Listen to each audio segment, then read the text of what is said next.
Muy bien, vamos a ver ahora el segundo concepto importante de este tema, el de magnitudes inversamente proporcionales. Al igual que en el caso anterior, vamos a iniciar con un ejemplo. Supongamos que tenemos un móvil que recorre una distancia fija y sabemos que si cuando la velocidad del móvil es 20 metros por segundo, el tiempo que tarda en recorrer esa distancia es de 12 segundos. Repito, cuando la velocidad es 20 metros por segundo, se demora 12 segundos en recorrer una cierta distancia, una distancia fija. Y bueno, nos hacemos la siguiente pregunta. ¿Qué pasa si la velocidad ya no fuera 20? ¿Qué pasa si la velocidad fuera ahora 40? ¿Qué pasa si el móvil va más rápido? Bueno, lo lógico es que si va más rápido, se demore menos tiempo. Claro, si la velocidad a la que va ahora es el doble, el tiempo que se debe demorar debería ser ¿cuánto? La mitad. Claro, ¿no? Si la velocidad aumenta el doble, si se multiplica por 2, entonces el tiempo se divide entre 2, ¿no? Si la velocidad aumenta el doble, el tiempo que tarda se reduce a la mitad. Y algo parecido ocurre si es que la velocidad fuera 60. A ver, ¿no? Si lo comparas con la velocidad inicial, a ver, la velocidad ahora es el triple. Si la velocidad es el triple, si va el triple de rápido, lo lógico es que se demore, ¿cuánto? La tercera parte del tiempo, ¿no? Si aquí era 12, se tiene que demorar 4 segundos, ¿no? Claro, ¿no? Si la velocidad se multiplica por 3, entonces el tiempo que se demora se debe dividir entre 3. Esta justamente es la característica de las magnitudes inversamente proporcionales, ¿no? Cuando el valor de una de ellas aumenta a el doble, el valor de la otra disminuye a la mitad. Cuando el valor de una de ellas aumenta el triple, el valor de la otra disminuye a su tercera parte. Y en forma general, si el valor de una de ellas se multiplica por un número cualquiera, el valor de la otra se divide entre ese mismo número, ¿no? En ese caso decimos que estas magnitudes son inversamente proporcionales. En ese caso la velocidad es inversamente proporcional al tiempo, ¿de acuerdo? Esto que hemos mencionado vamos a generalizarlo en la siguiente definición, la que hemos anotado por aquí. Dos magnitudes A y B son inversamente proporcionales, eso se representa de esta forma, A inversamente proporcional a B, si al multiplicar el valor de A por un número cualquiera, el valor correspondiente de B queda dividido por ese mismo número, ¿no? Si el valor de la primera magnitud se multiplica por un número, el valor de la otra magnitud se divide entre ese mismo número, ¿no? Que es lo que ocurría aquí, ¿no? Se multiplica por 2, la otra se divide entre 2, ¿no? Una se multiplica por 3, la otra se divide entre 3, etcétera, etcétera, etcétera. ¿De acuerdo? Bien. Ahora, en forma similar a como hicimos en el caso anterior, aquí también vamos a mencionar una propiedad que caracteriza a las magnitudes inversamente proporcionales, y es la siguiente. Cuando dos magnitudes son inversamente proporcionales, el producto de sus valores correspondientes es constante, es siempre el mismo. Por ejemplo, aquí puedes observar que 20 por 12 es 240, 40 por 6 es 240 también, y 60 por 4 también es 240, ¿no? Es decir que el producto de esos valores correspondientes es siempre el mismo, es constante, ¿no? 20 por 12, 40 por 6, 60 por 4, en todos los casos sale siempre 240, ¿no? Entonces, ¿qué nos dice la propiedad? Si dos magnitudes son inversamente proporcionales, entonces el producto de sus valores correspondientes es constante, ¿no? Si son inversamente proporcionales, esas magnitudes se multiplican y el resultado de esa multiplicación es constante, ¿no? Es siempre el mismo, ¿de acuerdo?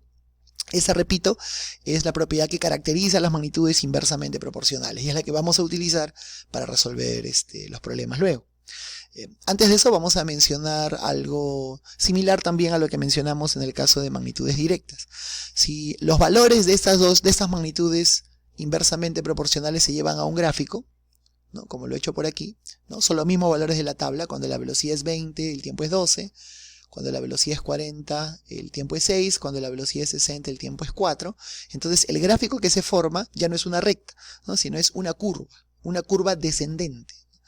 Aquí se puede observar que cuando el valor de una de las magnitudes aumenta, el valor de la otra disminuye, ¿no? Porque es una curva descendente, ¿no? Cuando una aumenta, la otra disminuye, pero de la forma que ya habíamos mencionado, ¿no? Cuando una aumenta al doble, la otra disminuye a la mitad, etcétera, etcétera. Ahora, esta curva no es una curva cualquiera, ¿no? Es un tipo especial de curva que se llama hipérbola. Es una hipérbola equilátera. Eso ya lo van a ver ustedes con un poco más detalle cuando estudien un poquito de geometría analítica. ¿De acuerdo? Bien, estas propiedades entonces vamos a generalizarlas en la siguiente propiedad, ¿no? Propiedad para magnitudes inversamente proporcionales.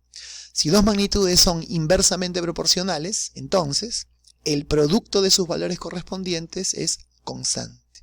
El producto de sus valores correspondientes es el mismo. Siempre es el mismo. Si A es inversamente proporcional a B, entonces A se multiplica por B, ¿no? Y el resultado de esta multiplicación, el resultado de este producto debe ser constante, ¿no? K es un número constante, es un número fijo. ¿De acuerdo?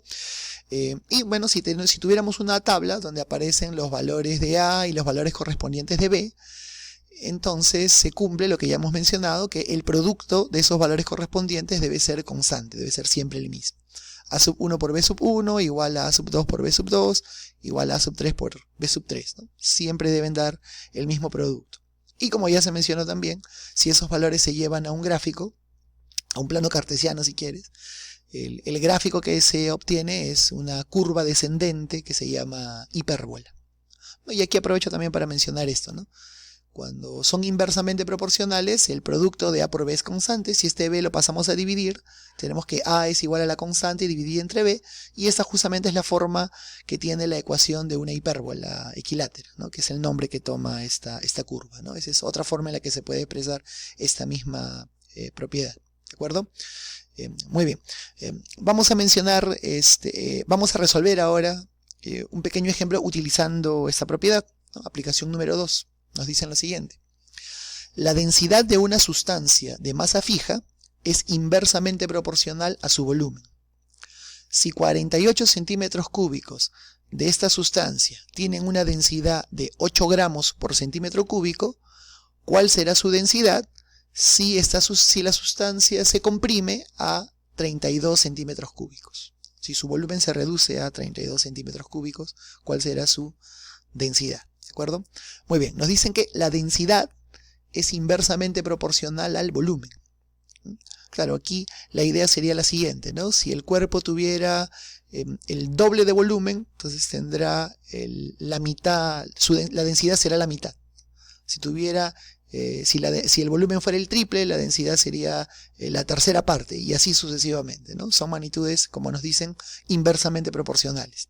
Y por tanto se cumple la propiedad anterior. Si son inversamente proporcionales, entonces esas magnitudes se multiplican y el resultado de esa multiplicación, el resultado de este producto es constante, es siempre el mismo. Entonces si hacemos una tabla con los valores que nos daban en el problema dice que cuando el volumen es 48, la densidad es igual a 8, y nos preguntan cuál será la densidad cuando el volumen sea igual a 32. ¿No? Estos valores debemos reemplazarlos aquí, ¿no? El producto de densidad por volumen es constante, por tanto 8 por 48 debe ser igual a x por 32, ¿no? Reemplazando 8 por 48 igual a x por 32. Y aquí basta resolver, ¿no? Despejar el valor de x. Puedo sacar octava a 8 y octava a 32, ¿no? Va a quedar, aquí se cancela el 8 y aquí octava a 4. Este 4 pasa a dividir y tienes que el valor de k es igual a 12, ¿no? Esta densidad sería entonces 12 gramos por centímetro cúbico. Esta es una aplicación de la propiedad que habíamos mencionado para magnitudes inversamente proporcionales, ¿no? Inversamente proporcionales, su producto debe ser constante. Esa es, como repito, una propiedad que vamos a utilizar junto con la que habíamos mencionado antes para magnitudes directamente proporcionales. Bien. Vamos a mencionar ahora algunos ejemplos adicionales de magnitudes que son inversamente proporcionales. En primer lugar nos dicen el número de horas diarias que se trabajan y el número de días que tarda realizar un trabajo. Claro, ¿qué quiere decir? Que si nosotros trabajamos, si el número de horas que trabajamos al día fuese el doble, nos vamos a demorar la mitad de días en hacer el trabajo, ¿no? Si trabajamos el triple de horas al día, nos vamos a demorar la tercera parte del número de días inicial, y etcétera, etcétera, ¿no? Estas magnitudes son inversamente proporcionales, ¿no? Entonces estas dos magnitudes se multiplican y esa multiplicación es constante. Otro ejemplo, el número de personas que consumen una cantidad de víveres y el tiempo que estos duran. Claro, ¿no? Si hay un grupo de personas que consume una cierta cantidad de víveres, esos víveres alcanzan para un cierto tiempo. Si el número de personas fuera el doble, entonces la comida dura la mitad de tiempo. Si el número de personas fuera el triple, la comida dura la tercera parte del tiempo. Y así sucesivamente, ¿no? También son magnitudes inversamente proporcionales, ¿no? Y un ejemplo más, el volumen de un gas comprimido en un recipiente y la presión que ejerce sobre este. Claro, ¿no? Cuando un gas está comprimido en un recipiente, ese gas ejerce presión sobre el recipiente. Si el volumen del recipiente aumenta, el gas está menos comprimido y por tanto ejerce menos presión.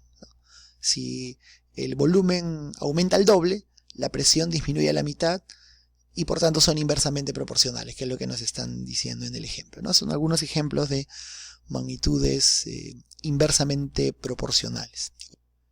Muy bien, hasta ahora hemos visto dos casos, el caso de las magnitudes directamente proporcionales y de las magnitudes inversamente proporcionales. Hay un tercer caso de proporcionalidad que es el caso de la proporcionalidad compuesta, cuando una magnitud es directamente proporcional o inversamente proporcional a varias otras magnitudes.